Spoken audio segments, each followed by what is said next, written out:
Metena, tatanggapin ang alok ni Hagorn? Magiging kontrabida na naman kaya siya? Ang sakit-sakit nito, ating pag-uusapan ang part 1 na magiging kaganapan mamaya ngayon sa Sangre December 11, 2025.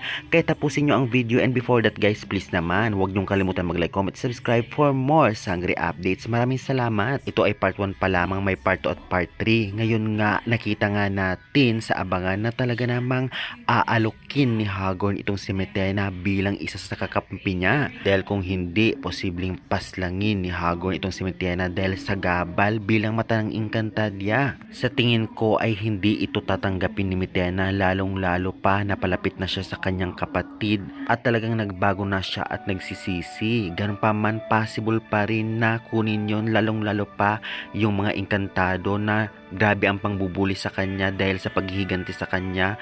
Baka isa yon sa gamitin niya para bumalik sa dati at maging kaaway. Ganun pa man, for me lang naman at sa channel na ito, hindi na siya magiging kaaway dahil talagang mabait na si Metena at nagbago na.